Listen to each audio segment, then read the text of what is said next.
Ladies and gentlemen, Kirk Thatcher and Darren Doctorman, the Weirded Beardos.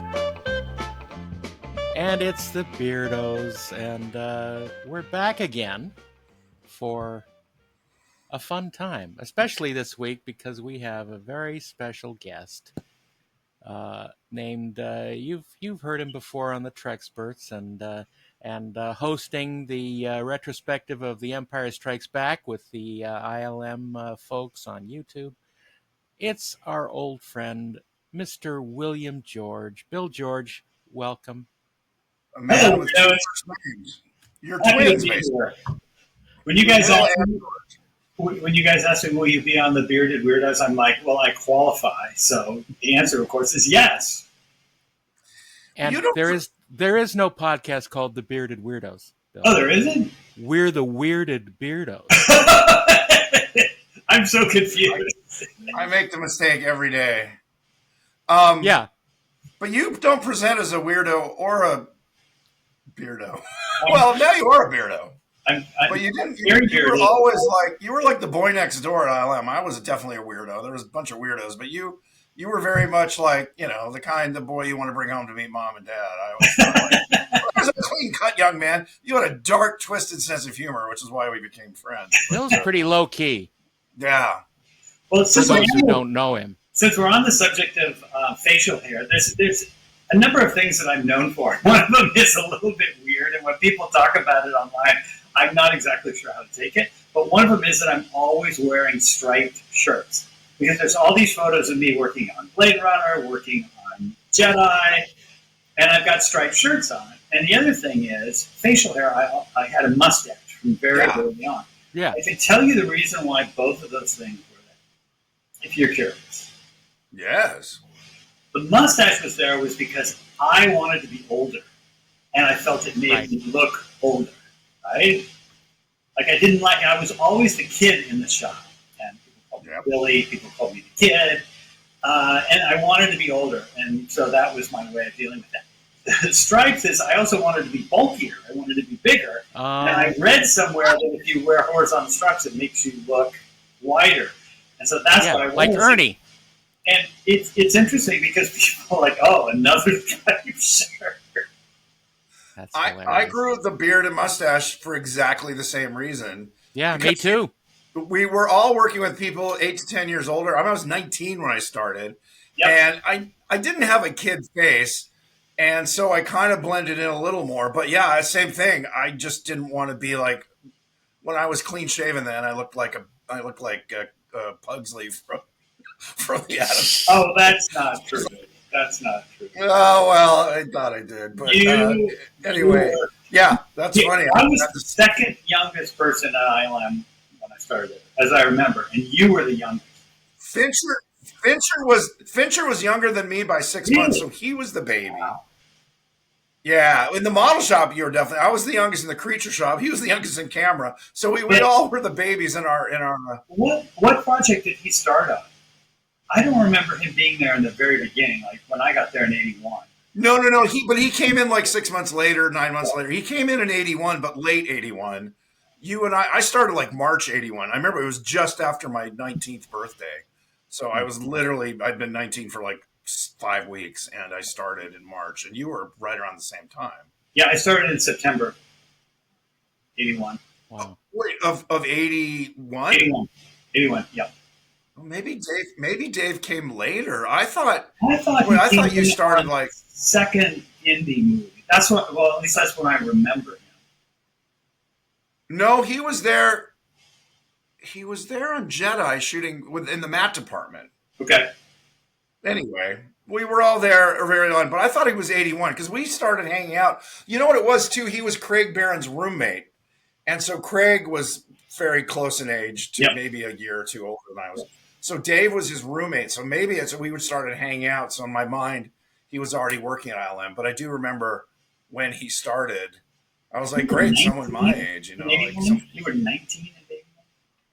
I was 19, yeah. I was 23. I was quite your senior. We were all babies. Well, like Phil was like 30. I mean, 28. Yeah. I mean, everyone was so young. it's weird because the guys, I mean, I don't think anyone there was over 35 except Richard Edlund and, maybe a Thane and some of the older effects guys. But I would say the bulk of ILM when we were there were under 35 or Well, 34. Thane's mustache was older than anyone. Yeah, yeah, yeah. And But the thing when that people ask what it was like, oh, go ahead. I was just going to say, the thing that I think about a lot was how young we were, and yet at that time in the industry there was so little oversight. Like it wasn't until like 10 years later that we started getting coordinators and production assistants. People, you would just give you a job and we would go off and do it. And so that's kind of doubly amazing that we were so young that we were able to do this work. But at the same time, we were so self-motivated, we didn't need someone looking over our shoulders. Is that going to be done on Friday? It's like we took on the responsibility. Right. Well, and the other thing was how small. I mean, when I started ILM, I don't know if it was still that way by September, but there was still an auto body shop in one of the bays. And it was like 90 people. It was all of ILM. That was all of Lucasfilm except maybe Skywalker Sound or something. But ILM was 90 people, if that. I remember having the yearbook from that first year. They used to do these yearbooks, and yeah, it was just small. And what you just said, I said it, people asked what it was like. I said it was like being in. It was very collegiate in a way. It was like you were doing your thing, and there wasn't people like you said. There wasn't monitors. I mean, Patty Blau was one woman who was in charge of the creature shop, and she was just kind of she would go to all the meetings and make sure that everything was hitting the schedule that we had. But that was it. There wasn't like supervisors and all that. We didn't. It was just Phil was the head creative and Patty was the head coordinator. That was it. Everyone else was doing their job. Yep. And the model shop was the same. It was just Lorne, and then like what 6 guys? Golly. I think it was more than 6. I think it was closer to there was really it was Ease and you. Yeah. Steve Golly, Paul Houston. Then there was the mold makers, Sean Casey and Wesley. And Wesley, but Wesley kind of went to the creature shop. So Sean, but I mean actual model makers. Oh, model makers, not mold makers. Oh, Larry Tan wasn't Larry. All right, Mark. Then there was like Barbara Alfonso, Barbara Galucci. Right, the Barbaras, yeah. And then they came in later too. What? They came later in '82 as well, or '81. Sorry. It kind of when I started, they were still finishing Dragon Slayer and Raiders of the Lost Ark. So they'd only really done 3 movies at that point. They'd done Empire up there. They'd done Empire, Dragon Slayer, and Raiders. That was it. They had done 3 movies, and so they really started gearing up with Jedi because they started taking on those. What was in between those were the trilogy Star Trek, Poltergeist, and E.T. And that's what I was hired for. I was hired for Star Trek 2. And that was all before Jedi. But see, I think you started on Jedi earlier because you guys were making the creatures to take over and shoot. Right. Right. We were heavy into pre-production, obviously. Yeah. So in my timeline, Jedi came and then Star Trek 2, 3, and Poltergeist. And I don't know, batteries not included, all that other stuff started coming in. But when I started, they were literally done. They were on finishing their 3rd movie, which was Dragon Slayer and Indy or Raiders was about the same time. And then Jedi started up in pre-production. But yeah, you guys were doing effects on Star Trek 2 and 3, I guess, because I did some work on 2 and 3, mainly casting and molding and helping to make the Klingon dog and all that. People. I just want you guys to take a deep breath for a second and realize what a special time that was. That I would have given anything to have been able to participate in that. And I couldn't because I was just a little kid. I was lucky to get into the industry when I did because I got in when I was 19 and 20. But it was, like 7 years later.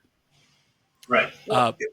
But I just want you to realize what a special thing that was and how quickly it went away, how quickly it changed into something else. Well, what's crazy is, I mean, because, when you're in it, you're just excited. I mean, I don't know, Bill, for you, it was sort of like, oh, cool. I really want to. I mean, Star Wars had come out 4 years earlier. It wasn't like this place has been around forever. And when it came out, ILM was near my house in Van Nuys. So I realized that when it came out, I was 15 and I got hired when I was 18. There was a 3 year gap between me seeing it and me working on it. And it was so fast and I was so obsessed with it that only when I'm telling people stories like now that I'm like exactly what you say, like kind of sit back and go, holy crap. Like that's amazing. It was timing. It was meeting Joe Johnston.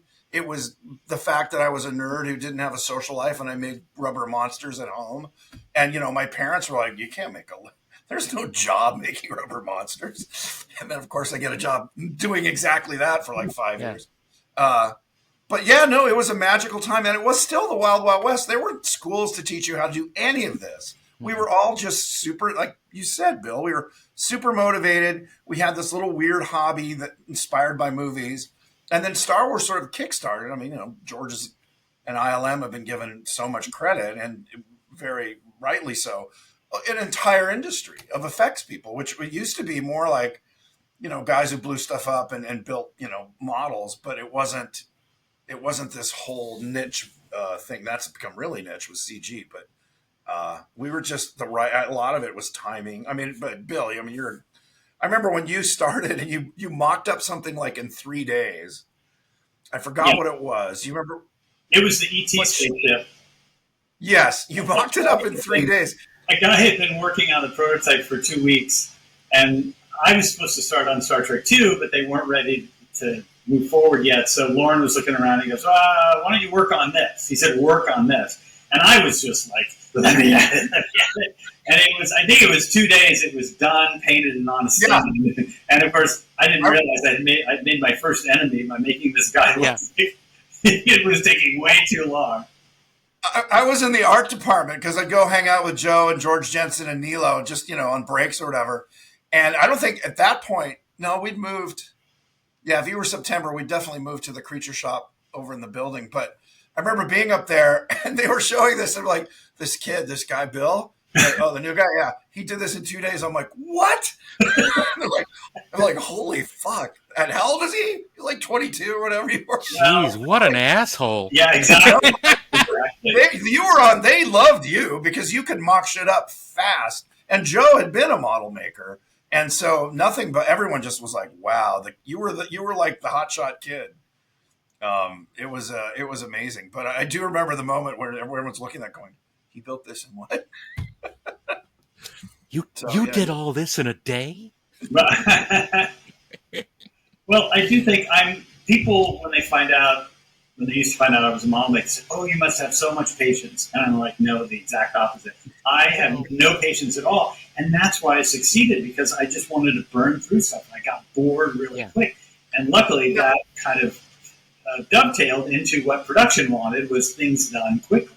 Right. How did you learn those skills? Because there was like railroad modeling magazines, and there wasn't really a lot of scratch-built information on how to do that stuff. Well, let's talk about your years before ILM, where you worked on some really big things.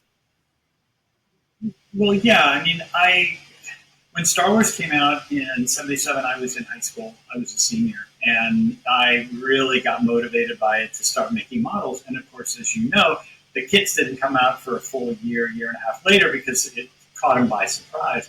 So the only way that I could make models was to build them from scratch.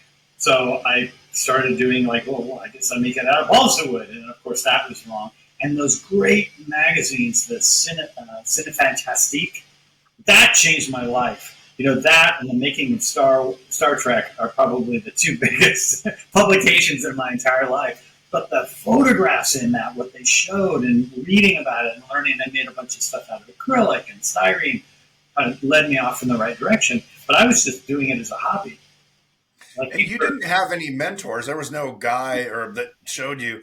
Yeah, I mean, same with me. You just kind of. I remember I called Craig Reardon up once because his phone number was in the phone book, and I'm like, hey, because he had written an article, not even for Cinemagic. He was in not Cinefantastique. It was it was a magazine by amateurs about making stop motion and like little monster movies and all that. Uh, No, Cinemagic. you mentioned it. Yeah, Cinemagic. Yeah. Cinemagic. And I called Craig Reardon up and just said, "Hey, where do you buy latex? That isn't like paint or something." Yep. And he was really helpful. And then he started working at ILM a couple years later because I'd never met him in person. And I was like, "You helped me, and you're one of the reasons I'm here." But wow. So you really, I mean, your skills. They were pretty crude, but I was learning, and every model I made at the end, I wanted to throw it out because I was better by the end than the beginning. But I was always handy. I had skills. I had taken shop class, I had taken art classes, so I was fairly handy making things. And then I started showing my models at conventions, and that's where I met Greg. And ultimately, he offered me my first job as a production assistant because he saw that I had at least enough skill and knowledge to kind of put stuff together.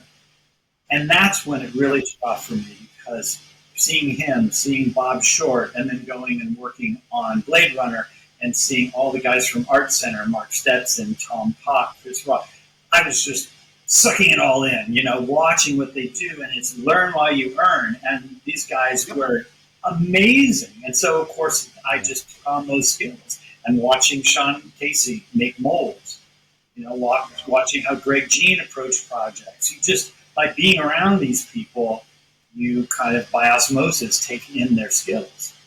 And that's exactly right about the mentor thing. Like, I just knew how to make a plaster mold and pour latex. I mean, really basic skills. I think my most useful skill that I knew was I knew how to paint. I had color sense, and I knew how to use an airbrush and to airbrush because nobody had done that at the creature shop. I mean, Rick Baker had, but they didn't want to hire any guys who'd actually done it because they didn't want to move to, George's offer was like, yeah, you can move up here and work on it for a year and then, screw off. Yeah. So he didn't get any real creature guys. I mean, he had obviously Phil. So I had that one skill, but the same thing is just being around, Ralston and Phil and Dave Carson and these guys who, and they were the other thing back then. Everyone was a multi-hyphenate. Like Dave Carson painted matte paintings and built models. Phil was kind of he was more of just a creature guy, but stop motion and, so everyone wasn't pigeonholed. You kind of had to do all this stuff, I mean, just like you, it wasn't just, you weren't just cutting and, cutting styrene and then someone else would paint it. You had to do everything. Even, I don't know if you ever did lighting or electrical rigs in your stuff, but a little bit here and there. I was kind of a generalist, but that Marty Brennis to do wiring and that kind of stuff, and it wasn't necessarily what interested me. But I do have a question for you, and that is that as your career advanced, did you get kind of more of an insight into what it was like for us working for them? Because I know I did, where all of a sudden you're in a position of supervising and you have to put together a crew that you rank, this person provides, this person produces stuff. Of course I want them on my team. Right. I didn't really get that because, I mean, I wasn't running a creature shop. I kind of moved out of it after Gremlins because I didn't want to get pigeonholed as a mold maker and painter because it was all the toxic chemicals, and I'd gotten really sick on Jedi from urethane poisoning, and I had urethane poisoning and mono at the same time. So it really, I remember there's pictures of me and I was like 170, which I hadn't been since I was like 13 or something. Well, that's what you get when you're kissing all the creatures. Yeah, it's Yuzum, isn't it? What's it? The Yuzum? No, it was Size Noodle. She had that little. Could not stay away. Well, see, the great thing about Psy was that it didn't have to be articulate. All it had to do is open and close. It's like this. Wow. This.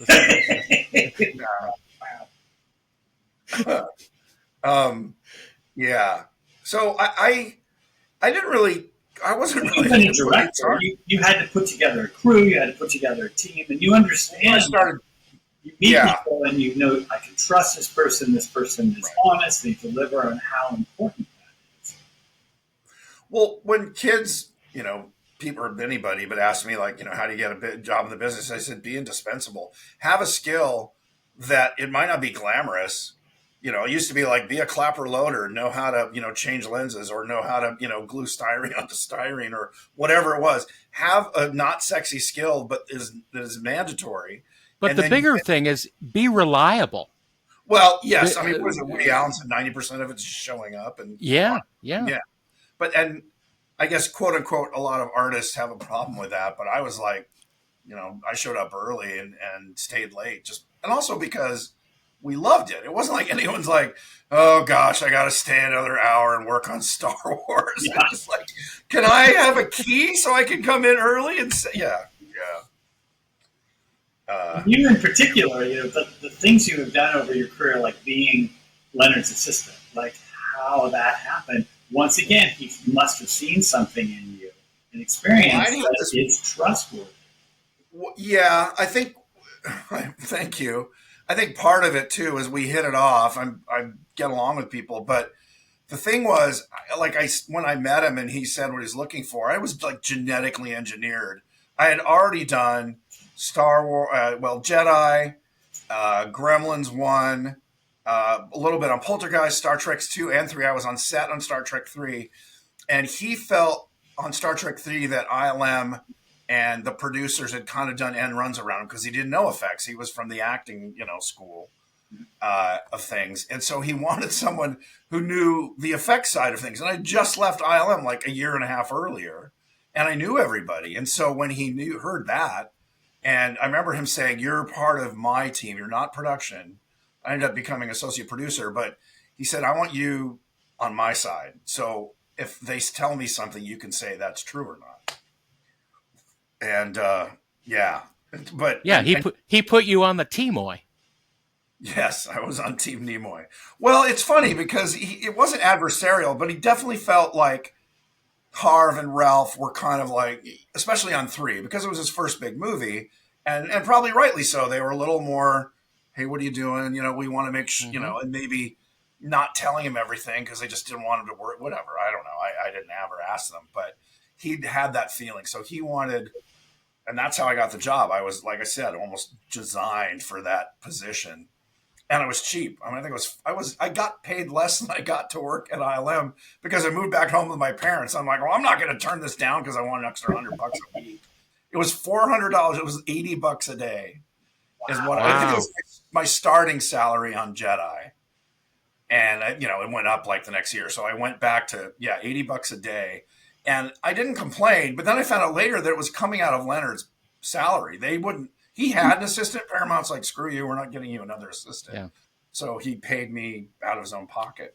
Ralph told me that later. So again, it was an amazing honor. But I mean, part of my career is just having ADHD and like going, I want to do this, I want to do that, I want to work with this guy. I mean, your career, Bill, is amazing. I mean, you go from the kid model maker to direct commercial director and production. All the stuff that you worked on. I mean, for how long were you there? 40 years?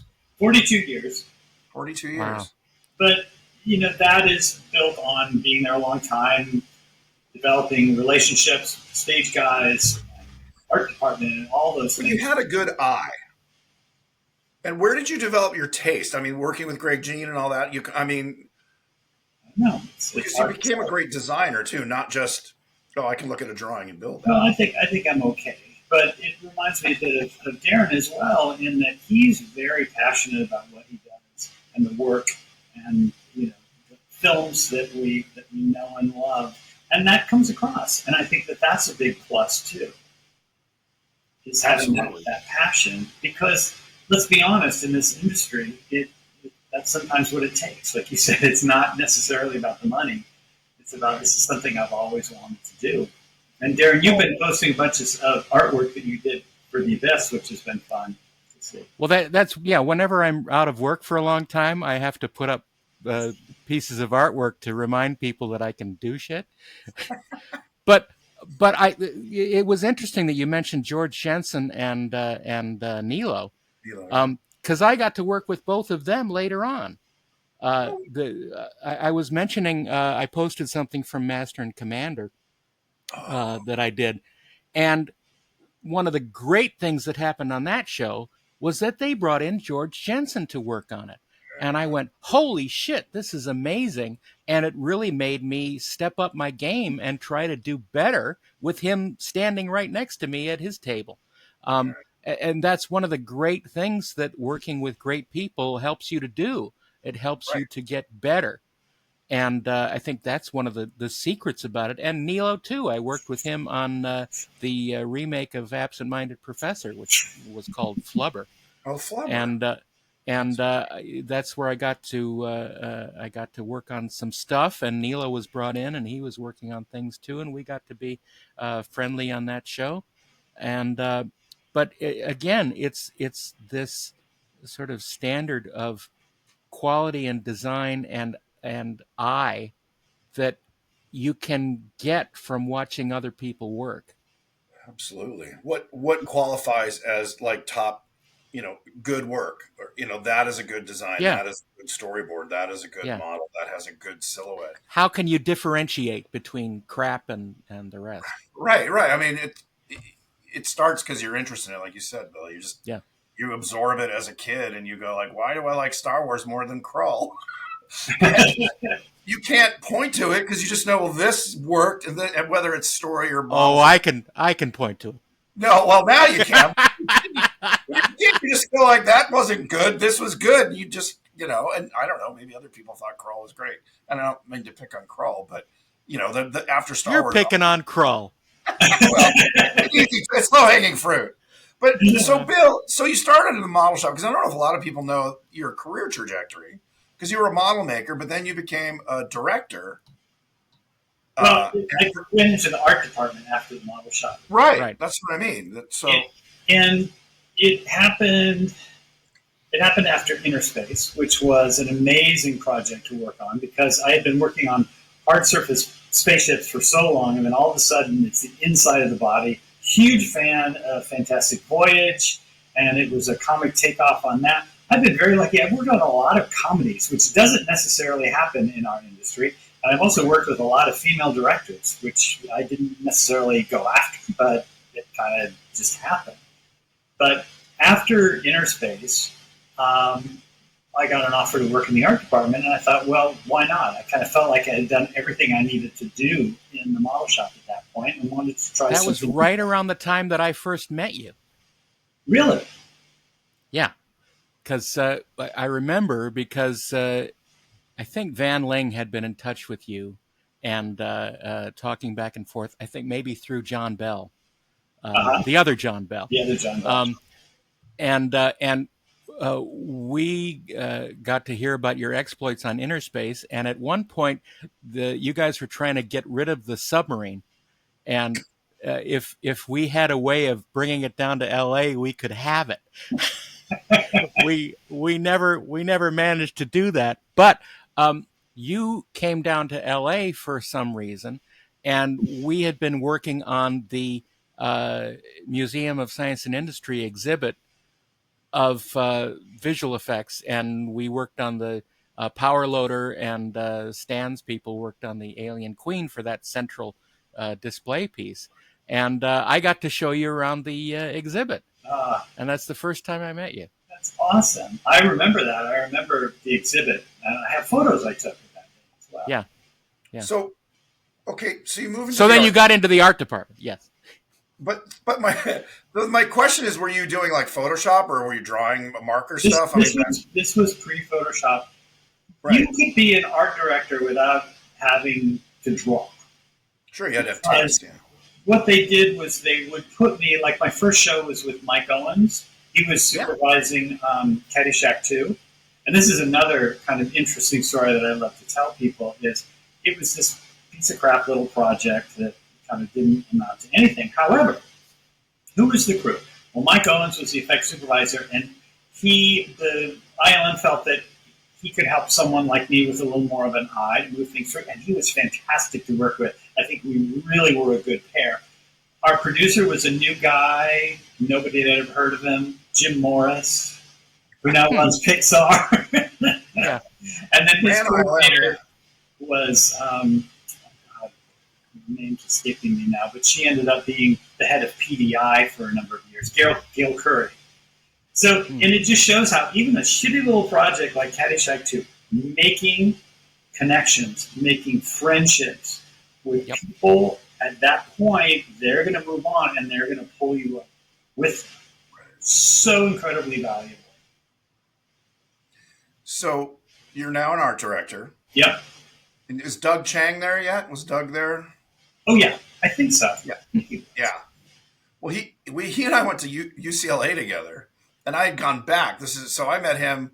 We were at the UCLA newspaper cartooning, the art department, and I had come back from working at ILM, and he was like, "Oh my gosh, like what was it like?" And I said, hey, if I had no help him getting there, but told him it was possible, and he was, an amazing artist. Then he was a total Sid Mead, like he could draw Sid Mead style, and then grew into his own thing. But okay, so Doug was there, Dave Nakabayashi, like that crowd. Yeah. Yeah.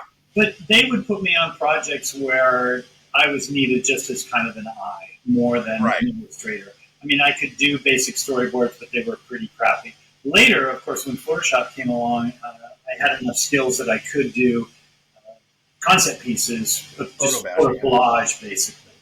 Yeah. So that was helpful. But later, Jim Morris, he's the one that got me the job working as an effects supervisor in commercials. Right, and then you went from that into directing commercials, right? Well, because a lot of times, if there was a commercial with actors, they would get a director and then they would add the effects on. But sometimes it was all effects, like those Intel commercials where you're flying around inside. They're like, why do we need a director? And so all of a sudden I was asked to step up and do that and kind of thrown in the pool, like, good luck. But it was a fantastic experience. It wasn't what I wanted to do, but good Lord, I was doing casting, and then learning how to negotiate with all the different players when you're shooting a commercial was such valuable experience when I moved back to features and working as an effects supervisor in features. Those skills were just invaluable. That's, I think, just moving into directing, it's politics, it's work politics. And I don't mean that as a dirty word. I just mean whether it's actors who, 5 actors and they all have different styles of getting to where they need to go. And your production designer is fussy and your DP is particular. And, I'm like, oh, just, me. And you just kind of learn how to do exactly that, like coordinate and work with completely disparate personalities and skill sets. And I mean, but ILM, even starting, was a great learning ground. Is the difference between Richard and Dennis and Ken, and the difference between Sean and Wesley, and just even 2 guys, mold makers. You think, nope, completely different personalities. I mean, they're both meticulous, but very different energies. And I think that was probably the first thing I had to learn, was how to deal with all these different personality types, particularly ones that I rubbed the wrong way unintentionally. Well, you're a big personality. I know, but I didn't think I was. I was just, the thing was, I was so excited to be there. And yes, I have a lot of energy. I'm an ADHD hyper kid. And so I just couldn't sit on my hands. And, I was like running around. I mean, I met Sid Ganis there, who ended up running Paramount when we were doing Star Trek. So people were like, hey, I'm going to go see Sid. Wait, Sid Ganis? Yeah. Hey, we're friends. I'm like 24. Like, how the hell do you know Sid Ganis? Oh, he was head of publicity at Lucasfilm. And I would just run into his office and chat with him. And so that ebullience, that just sort of joy of like, oh my God, we're making cool stuff. I couldn't shut up, which, drove Phil crazy. But like you're saying, you just meet people. And I think enthusiasm goes a long way to grease the social contracts or the social enthusiasm. Well, especially when you're young. If I was 40 acting like that, they'd probably have kicked me out. But when you're as you found out, as I found out, yes, yeah, I keep going back to school. So, isn't this great? And they're like, "Sir, you don't work here. Are you a teacher?" No, no, I'm kidding. But yeah, it's interesting to hear you say that, because I agree. You learn so much by getting thrown into the the deep end, and there's that trust that people, like you were saying, when you are up the ladder and you can see people who have the skill set, or even if they don't know it, you go, no, you can do this, and then they let you. But again, when ILM was small, there was a lot more opportunity for that. Right. Now, I mean, I don't know now. It's all everyone's like sit at a desk on a computer. I don't think they don't have a model shop. I know they don't have a model shop anymore. So it's gotten a lot more. I mean, a dear, Jean Bolte, like all she does is paints textures in 3D. And that's weird because it's such a specific job. Whereas it used to be, you made a creature, you kind of did everything. Maybe you weren't the mold maker, but you kind of helped make the molds and do all that. Now, it's much more pigeonholed. Did you find that everything was being more compartmentalized to some degree? And when did that start happening? At ILM, Yeah. most definitely. I think that the computer graphics, it didn't start with the computer graphics, but when that department came in, that's when it was easier to manage the production of visual effects. Before, it was kind of this mysterious thing where you had to put your trust in Richard or Dennis or Ken Ralston to figure out a way to get it done and make the plan and all that stuff. And it got broken into pieces with computer graphics, and it makes it much easier to manage. And, I'm sure you guys get a kick out of all the people that are talking about, oh, practical effects are so much better and they look so much better. It doesn't matter. Like, for it doesn't people matter. in charge, it's the same problems. Yeah. Yeah. They can make changes up until the last minute. Does it make for a better filmmaking experience? I don't think so, but it's just a better business. And so we are never going back, ever. You're never what? We're never going back to... No. Yeah, well, I mean, AI is the next generation of what, computers can do or are doing and how people are using them. And, if you're a matte painter, I don't know if there are anymore. I mean, pretty much they're Photoshop bashers, or AI is just going to say, give me a Grand Canyon Vista. And, it'll especially that kind of stuff like matte painting sort of shots that does that. And it's literally in seconds. I'm shocked at the level of it. Even if it gives you 80%, you go in and retouch it or finish it up. That's the next wave. The last I remember, Kurt, most matte paintings, they build a CG model and they project onto it. And then that gives them the ability, once again, oh, we don't like this camera angle. Oh, we want the shot 4 seconds longer. Oh, we want to drop down. Then you can do that rather than painting something that's locked. And that's why computer graphics are just so superior production-wise to the way we used to do it. And I don't think AI is there yet. And I also feel like AI, at least now what I've seen, there's a feel to it, a look to it that's very recognizable. But I know we'll get there eventually. Yeah, you can see the writing on the wall, but also I think it's great, or not great, but it's used to get you close. In other words, you can use AI to mock up 5 matte paintings in 10 minutes and go, all right, which angle, which look do you like? Okay, I'll go in and either Photoshop, make it better, or use it as a template. Yeah, but that's when the producers say, no, that's fine. Let's just use that. Well, yeah, I mean, that's human nature. It's not just producers like, that's fine. Why do we need to pay you for 3 days of work when we can? No, exactly. That? But, the compartmentalization. Yeah. I think that in some ways it becomes a factory job, or in every way it becomes a factory job. And I think that's why effects, you hear effects burnout and everything. You see, I just watched Deadpool and Wolverine, and the credit sequence of like the 22 effects companies, some of which like in India or Singapore, there's like 170 names going by in these huge blocks. And I just feel for those guys because, their day is like, I paint out the wire. I roto the hairs or whatever it is. And you're like, and they're getting $4 a week. They're just getting paid terribly. Yeah. And but the reason I asked about that is because I began seeing that kind of thing in art departments that I was working in, that they would be isolating people from each other and stopping the overlap of people's jobs to control people better.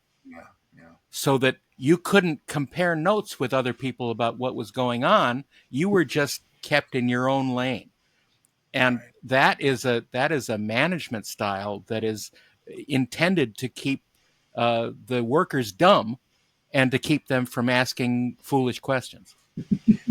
Well, and I think again, Bill, if you have the same vibe, was like when Island we started, it was very collegiate. I said it was like college. It was like everyone was doing cool shit. You could wander around. There was no like you can't come in here if you were part of the company, obviously, and you could go look at what the matte painters are doing, hang out. I mean, again, I did this, so I know you could do it.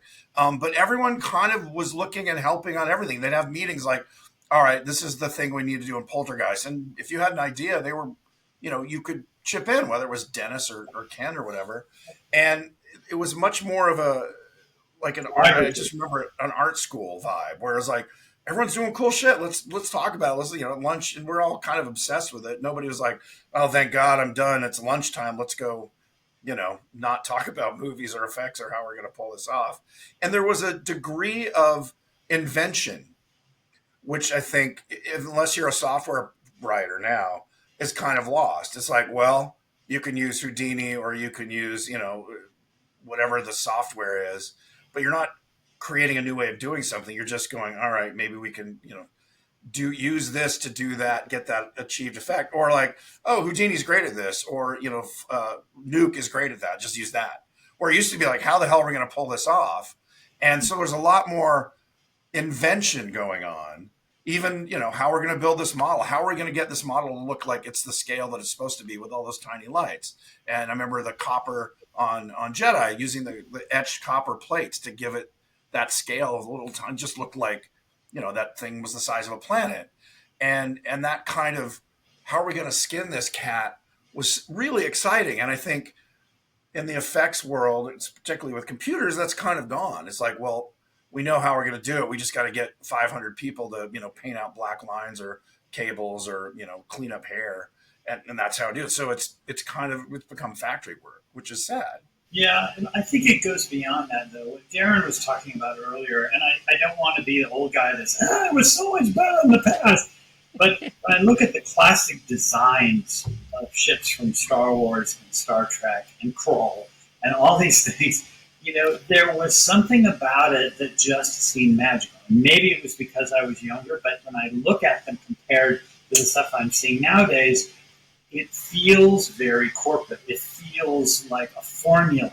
It feels like, and knowing what I know, back then, it was more collaborative. And different people would have different inputs. And so you'd end up with something that felt like it had a little more of a history. And now everything's very uniform.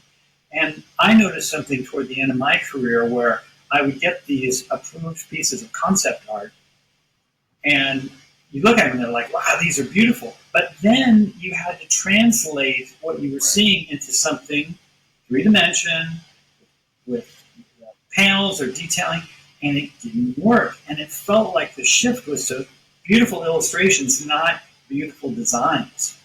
Right. And it was really challenging. That happened. There was a whole time when Art Center was cranking out these artists who could do beautiful renderings, but the content was just not there. Yep. And there's a whole series of years that was going on, and we were feeling it in art departments when they were bringing in people to do this stuff. You just couldn't build it. Yep. But I think that sort of corrected itself as well when a lot of us, I mean, I can only speak for myself, but I began seeing that my designs were being interpreted, in a way that I didn't like, and that it seemed obvious to me how to do this that they weren't doing. So that's the reason I got into 3D, is to do this figuring out beforehand and try and make it work first, so that it would be easier to go on down the line.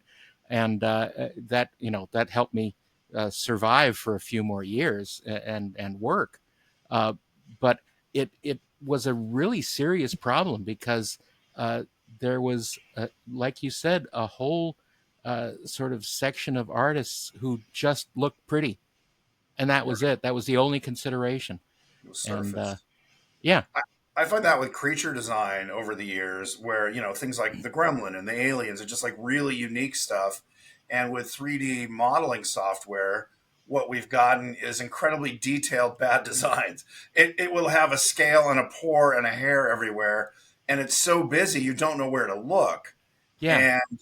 And part of it too, and this is, I think, the facility of 3D is that you get people without any taste. I mean, the most frustrating thing in the world is having an art department, whatever, creating great designs, and then having the producers or the director, whoever is the arbiter of taste, go like, I mean, it always happens when these books come out, the art of, and it could be Men in Black or Yeah. whatever. And you look at it like, oh my God, these amazing drawings with these amazing Yeah. Rick Baker masks. Everything is better than what they wound up with. We went with the big cockroach. And you're like, okay, but that's the part you can't fix. You don't. Yeah. But most of the time, I find the people who are making the decisions have no artistic sensibilities, or they hire people with great skill, but then it's kind of like, here's this amazing dessert. Yeah, I want a Twinkie because I like Twinkies, or my kid likes Twinkies. Yeah. So give me a Twinkie. Yes, but I made you, this amazing 3-layer cake, blah, blah, blah. It's too much. I don't know. I think that's both things. I think the facility of making anything, like you said, Bill, just in CG is so easy that they can also go through a million iterations or add a million decorations. Easy is the wrong word to use. It is easier for people who don't have the eye to use the tools and come up with something. Well, that's what I mean. That's the difference. Yes. There's still a facility when you had to take plastic and glue it together, or clay and build it up and look at it and really have it in the room and have other people come in and comment. Now it's a guy in a cubicle and nobody's looking at it, and they're, doing their drawings, and then it gets sent up. I don't know. We were very lucky, as you said earlier, to be at a time where there weren't a lot of rules. There was nothing like, Star Wars kind of created what a cool spaceship was. Not to throw any shade to Star Trek or Lost in Space or my favorite, the Flying Sub, which I know is a favorite of yours, Bill, from Voyage to the Bottom of the Sea. I don't know who did design that, by the way. Who was the production designer? I'm not sure. Oh, well, anyway. I'm sure we can find out. There are people out there who know. But all that stuff just kind of, it was so rare that it wasn't a job. You can now go to a local junior college and get a degree in special effects, or spaceship design. The production designer on all those shows was a guy named Bill Kreber, and he would come by the Geek Nights often, and then he passed away a couple of years ago. But he had a bunch of illustrators that worked with him and for him that came up with all this stuff. But that whole time of design, and especially with the Voyage to the Bottom of the Sea and Lost in Space, that was a magical time as well, because that was a wild, wild west, and no one gave a shit. And these artists were allowed to come up with these fantastical things that if they looked good to the producer, then they were in. And that's something that was, again, a small window of time that was allowed to happen. Well, and the curse of Star Wars is everything has to be a toy now. Well, not everything, but you know what I'm saying? Like, well, let's make a good toy. Will my kid want to play with it? Or it used to be like, that looks cool. Blade Runner wasn't affected by Sid Mead. People saying Sid Mead will be a good toy because they weren't thinking about, this is going to be a toy, or even a model kit. Wait, so Bill, you said you've retired. Yes. What do you like? And I know you do your air show pieces, which I love, the sci-fi air show. Are you still doing those? No, those require very large models, and it's a lot of work. And I kind of feel like I've done what I need to do.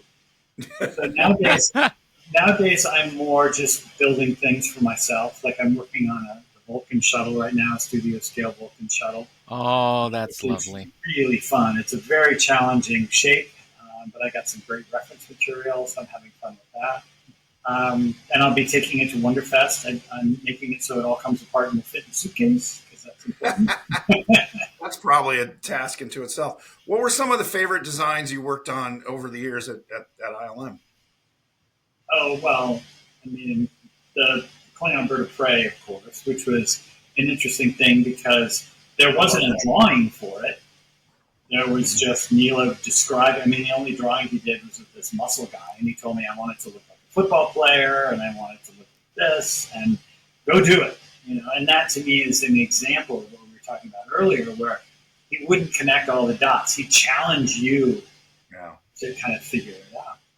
Now you're talking about the one from Trek 3 and 4. Trek 3, yeah.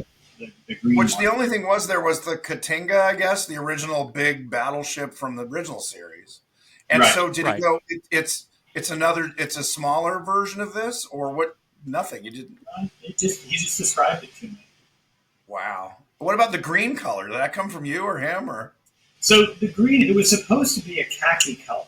And so Ken Ralston was concerned that it wouldn't show up after going through the blue screen process. So they took a Martin Seymour paint chip like display, they photographed it, and then they put it through optical, and then he made the choice on that, and it was this like watermelon green. It was so green with the red. Yeah, but to me, it's such a like nobody had painted spaceships anything other than silver and gunmetal and black. So, I love that. I love that the Klingons are like, no, it's like it's still my favorite ship design. That's why that was my pointed question to see if it was yours. I just love that. I wish they came out with a really. There's that company that's making $17,000 model ship or ship model with lights, and I mean they're gorgeous. I forget the name. They were Factory Entertainment. Factory. Oh my god! I wish they would do it. I would drop. Well, if I had 15 grand to drop on a bird model, I mean, but they would do it right. I mean, that's such a gorgeous design. And did you mock it up? You mocked it up in a smaller. He's going off camera right now. He's going to bring something. Oh, yes. My goodness. Look at that. So this was the first version that was built, and it was from Milo's sketch and his description. And was that like a 2-day job? I can't remember exactly how long it took, but it was pretty cool. Probably. And then it was approved, and then Steve Golly photographed it orthographically and made blueprints, and then wow. We go. Wow. Yeah, I mean, that is by far. And I love the Katinga, too, the original with that big bulb and on the line. It's just a great design. Whoever designed that was a great inspiration. But that was, of course, Matt Jeffries designed it for the TV series. But the version in the movie was highly detailed by our friend Pat McClung, who put all the tiny little bits of detail on that surface. The nernies because that first shot where we are scraping across its surface, it had to be so detailed so that you could actually see stuff on it. I wonder what inspired that shot. Well, I think we know what inspired that shot. Yeah, of course we do. It was Dykstra and Doug competing against each other. Right.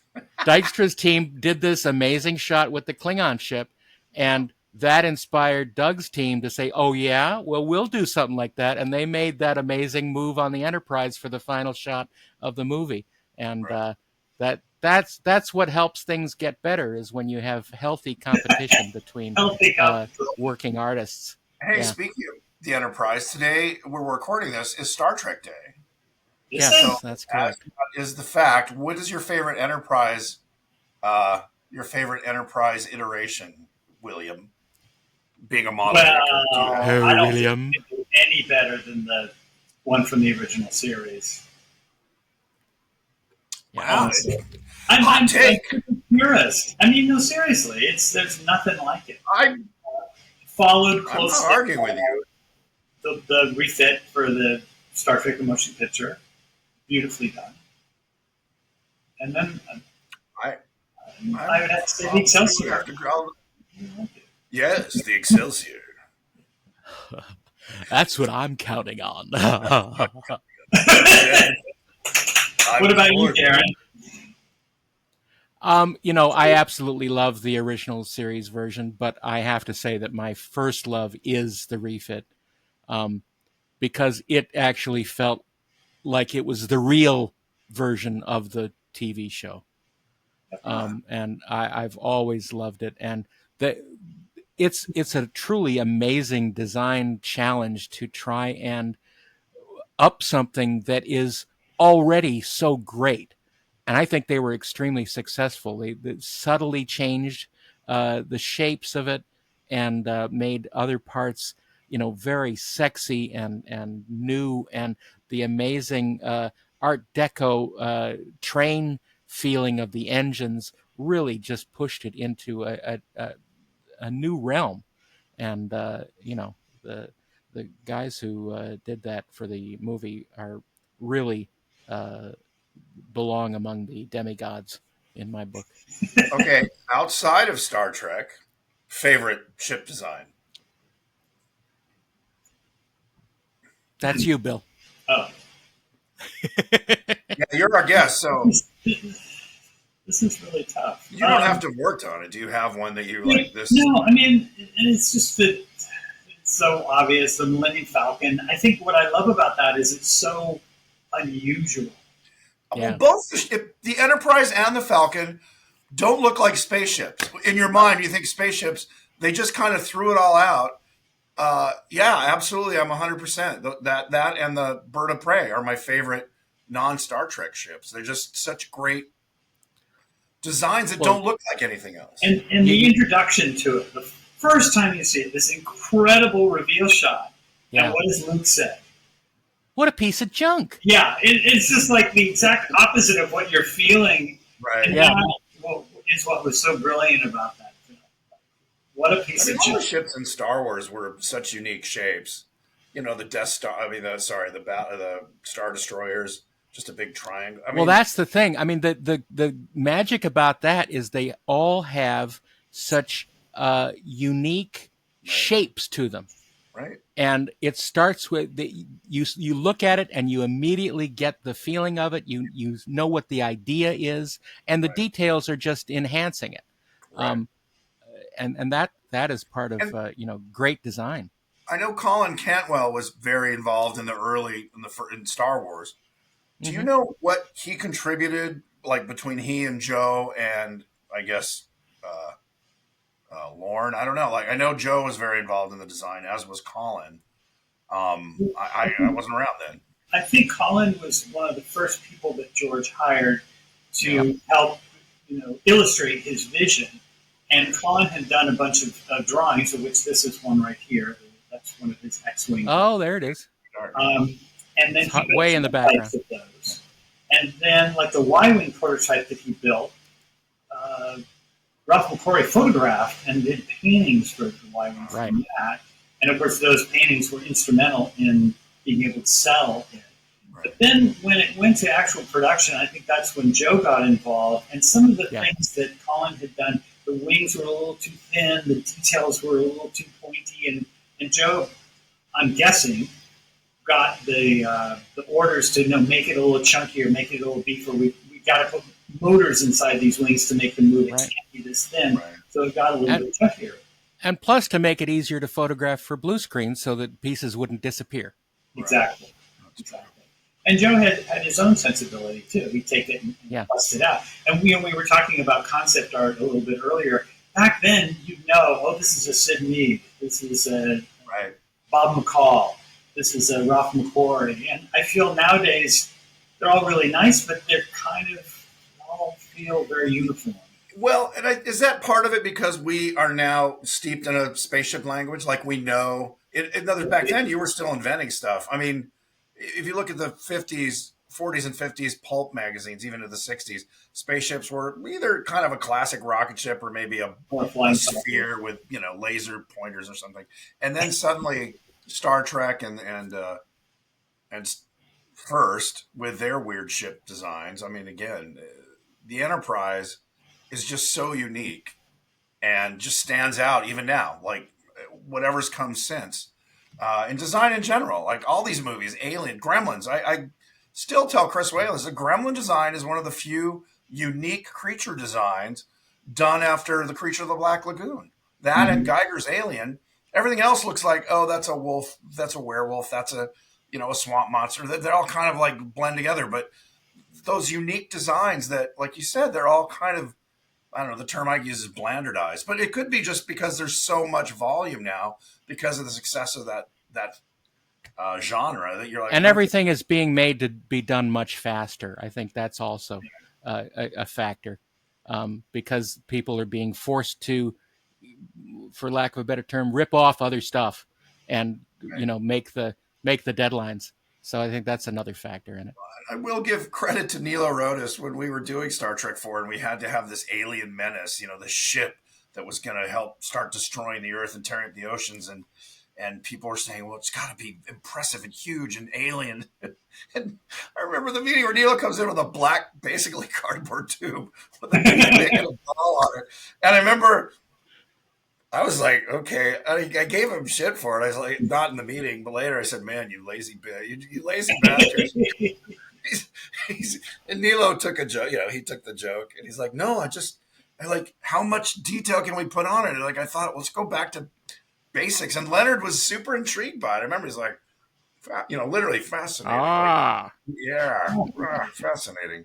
It was, he liked the fact that it was just so alien that it was basically one of the, what is it? The basic primitives, the cone, the sphere. yeah. What is it called? Primitives. Primitives. Euclidean solids or something. There's a yeah. Greek name for it. But anyway, yeah, it was just a sphere and a tube, and then the texture was a big debate. Right. I remember Ralph Winter was just kind of rolling his eyes, like, "Well, this is it. This is what we're paying for." But he was fine with it. But I remember him just kind of laughing, going, "Oh, we're going to ILM, the most expensive effects facility, and they're making a tube with a ball coming out of it." Yeah, so complex, it's simple. Well, that's it, and it worked. It worked because it was weird. It totally worked. Just weird, and there was a sense of awe about, like, wow, that's a spaceship, okay. But it was funny at the time. It was not. It was a little underwhelming in the meeting, I will say. Nobody was like, "Oh my god!"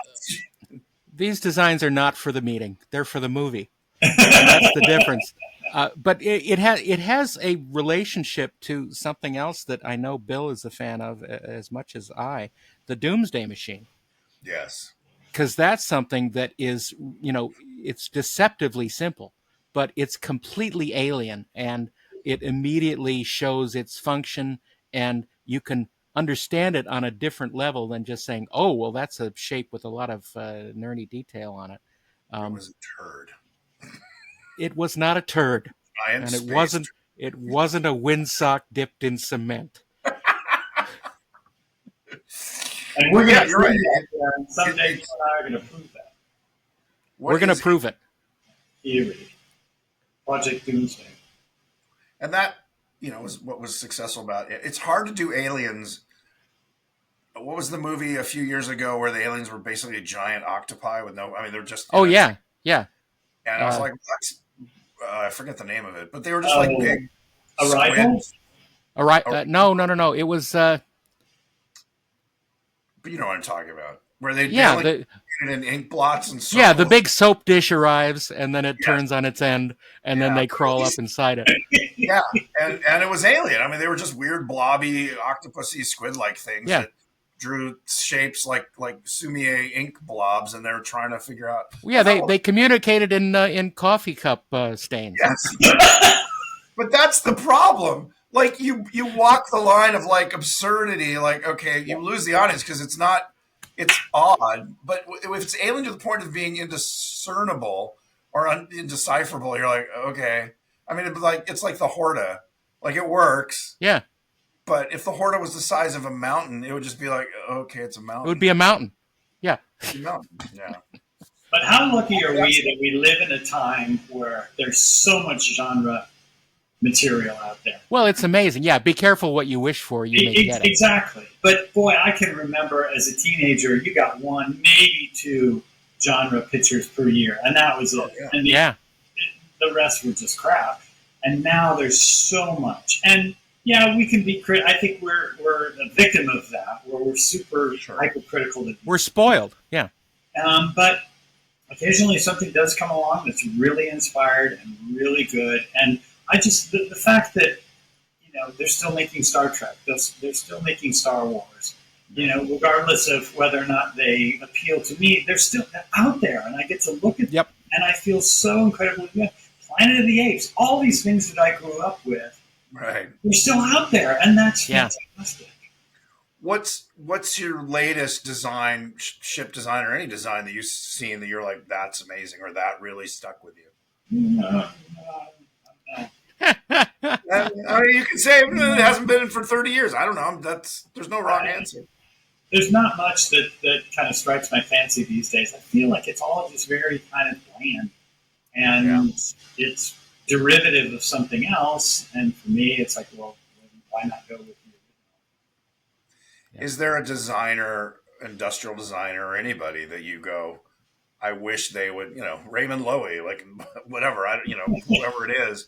Is there somebody like, I wish someone would do something along those lines or let this person, design stuff? Or because I go on, well, deviant art, and that sounds more pornographic than it is. It's just, people doing sci-fi and weird Yeah. Yeah. designs and creature, mainly for creature stuff, not so much for ships. But I don't know, is there besides Wonderfest, which doesn't usually, that's mainly people, building That's things, mainly people copying things that yeah, exist. things that they love, Yeah. which is great. And Yeah. but is there any design contests or anything that I'm not aware of? Because you guys are more ship oriented than I am, where you go like, oh god, these guys are doing great stuff, but it's just not getting to the screen. No, Chris Foss stuff never really made it. they tried. His stuff was all. Talk about a guy who did paint jobs on ships, but Yeah. I thought his stuff was interesting, and That's the thing. His designs were always interesting. They were a little too whimsical though for a reality based movie. yeah, but if he as an influence, like I always was curious that he was never picked to do like, I mean, maybe they used him for a Hitchhiker's Guide or something. But I remember all those things were very balloon like, very rounded. But the paint jobs were always very interesting. I'm like, well, it looked believable. Like you could see that it wasn't like, Look, he worked on a bunch of movies and yeah, contributed to them. Uh, but his style is more suited for print or artwork yeah. than real 3D sort of representation. And that's not dissing him at all. No, no, no. But I'm you know, taking, I think one of the amazing things that Aliens did is that it was able to establish all these different design concepts in the film by having one artist do each thing. right. And the Giger took care of Alien stuff, yeah. the alien stuff and the planet surface, Oh, and Cobb took care of the human technology. And that is a great way of sort of establishing visual continuity in a film. And that's one of the I was lucky to work on the Chronicles of Riddick, who whereas it's a terrible film, yeah. and it's basically close up Vin Diesel and everything behind him is out of focus, but it's we had an amazing art department, and everyone was working on different sections of the film, and that just doesn't really happen anymore because they want to do it as quickly as possible with as few artists as possible, and go on DeviantArt and see what they like. And that's happening a lot, unfortunately, and it's giving things a very sort of generic look to them these days. Yeah. Is there anyone doing like low budget, but where they're really break? I mean, maybe it's coming out of Europe. I don't know. Where you get just really interesting designs, whether it's creatures or ships or costumes. I'm trying to I think of think any. I think the industry has sort of slowly been forcing people out who do that kind of thing. It's just too frustrating for artists who are serious about this stuff to make a living anymore. Well, It's just really difficult. well, that's a whole other conversation about the industry at large and what's happening. I was reading an article in one of the trade, kind of the new trade things like the Ankler or Deadline Hollywood, but it wasn't Deadline because that's more of a gossipy thing. This was Yeah, some deep dives. I think it was the Ankler, but talking about where's Hollywood go from this? Like it's either a movie made for under 5 million or over 100 million. There's no, same there's thing no with in between anymore. Yeah, there's no in between. In bread and butter TV shows are gone now. to me, bread and butter TV shows, how many procedural cop shows or medical shows do you need? They've never been interesting to me, but obviously a huge part of the population enjoyed them. Yeah, that's But in correct. some ways, I don't think it's a bad thing. With movies, it's a different thing now. It's a different market. Sci-fi is an established genre. Horror is an established genre that used to be, like you said, Bill, like a couple times a year you'd get something, and TV was even fewer. I mean, the gap between Star Trek and there was like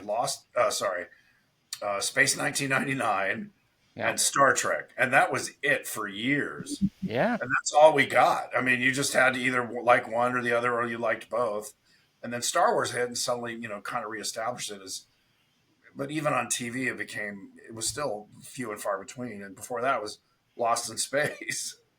That was it for space-oriented TV series. Well, Star Wars showed them that they could make money Right. making those type of projects.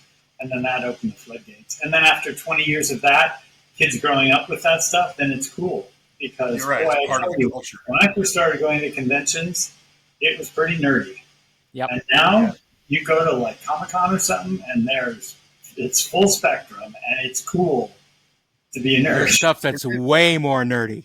Yeah. It's funny. When I was a kid going to conventions, it was like you were either dressed as, and this is before Star Wars, it was either Logan's Run or Star Trek. In fact, they called them Star Trek conventions because that was it. And then Logan's Run came out, and there were runners and guys, I remember making the gun with a little, that was cool. And girls dressed in the Jenny Agutter.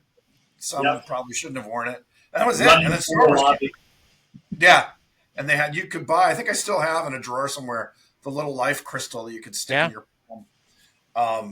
And that was it. And there was a little fantasy in there, like there was Tolkien stuff, in terms of swag or art, people doing art. And then boom, Star Wars hit, and then Close Encounters, and then it just started rolling. And now it's, Comic-Con's incredible, and it is full spectrum.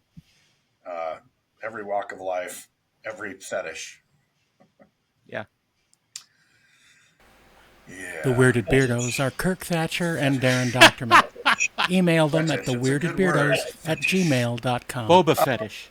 All right, Bill. So your hobby, you're still building models. Yes. And what are you watching these days? You're like, okay, I like this show. It can be anything. Matt and I are 4 episodes into the Decameron. I just watched episode 5. Oh my God, it's amazing. The first episode, I'm like, this is supposed to be a comedy. It's dark.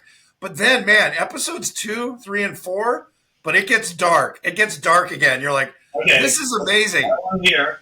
No. I'm not going to give away anything, but that's so funny because I watched episode 5 and it finished 20 minutes before we did this chat. And I'm like dying to go back and finish the series because it's just got everything, and the cast is amazing. Yep. I recognize Zosha Mamet and Tony Hale. Everyone else never seen them before, and they're fantastic. So I loved Ripley. That I think is just a masterpiece from Ripley. Ripley, yeah. Isn't that the talent? Isn't it the same as Talented Mr. Yeah. But it is. I think it's a retelling of that story. The same.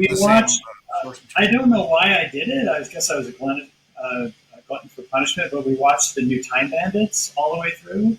Yeah. And it had some good stuff going for it. The kid whose name is Jor-El, his real name is Jor-El, was amazing. But the tone was just.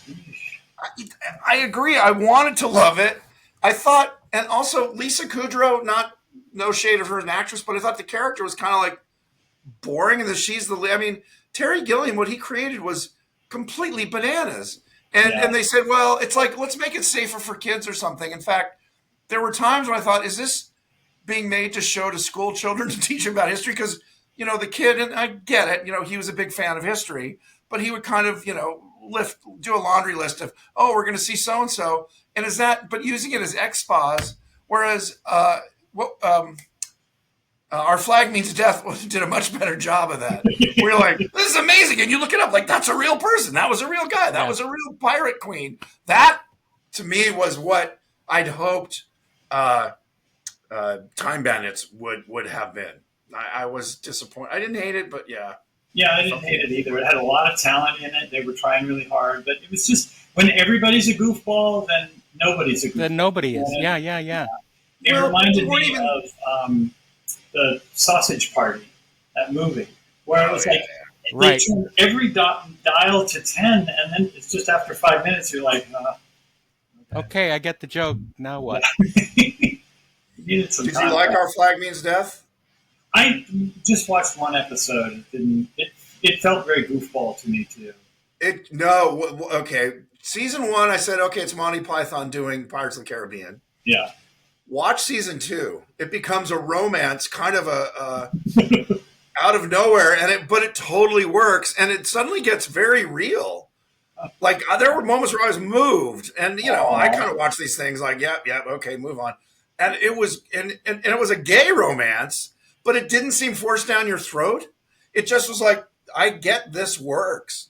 I don't know. I loved it. I really was upset they didn't do a season 3. So I would say stick with season 1, and then season 2 is kind of like, oh, now it's getting real.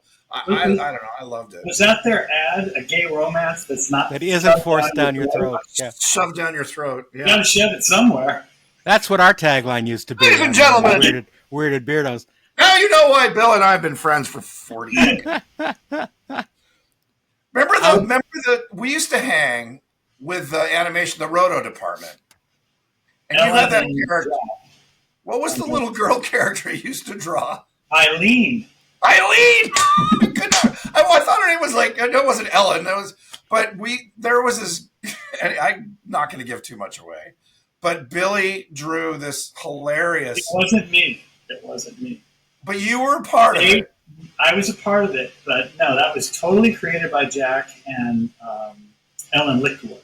Ellen, yeah. They were doing roto mats for, I think it was called The Keep. It was either The Keep or The Never-Ending Story. But they were doing, that's back when they had to hand roto the mats. Yeah. It's literally black paint on a cell. Yeah. Somebody did one and they go, oh my God, it looks like a little girl with a giant head and no legs. And so they drew in the eyes and stuff, and they created this character, Eileen, and she took on a life of her own. And she became like a mascot for the I made a little stuffed doll. It's in one of the ILM photos. I remember. I'm sorry. What? The art department had a thing. Don't call me Roto. No, the Roto department. Don't call me Roto. And John Van Vliet did the drawing of someone with their hands just rotted off because they just been. Was it? I forgot who did it, but yeah. That was Austin. Now, Bill, was Phil Norwood there at the time? Because I know Phil worked on yes. Return of the Jedi, Yep. And he was in animation, right? Yeah, yeah. Because he did all the Vader skeleton stuff at the end. Right. Phil and Noni were good friends. We used to have lunch all the time in Selma. That's awesome. It was a really small group of incredibly talented, creative people. Weirdos. A bunch of weirdos.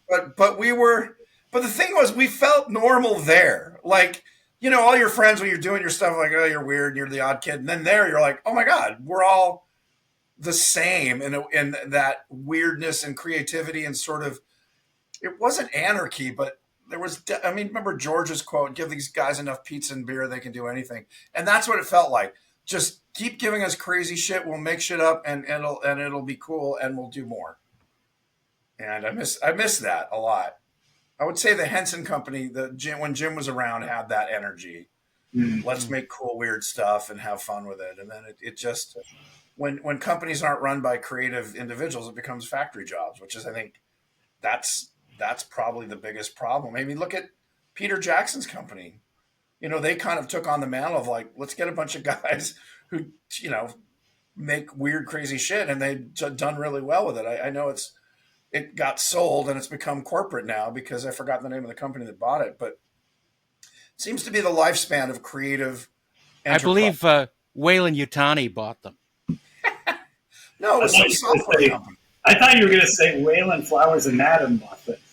That how awesome would that have been? That Waylon Flowers was the partner in Wayland Yutani, and he's responsible for all the Alien movies.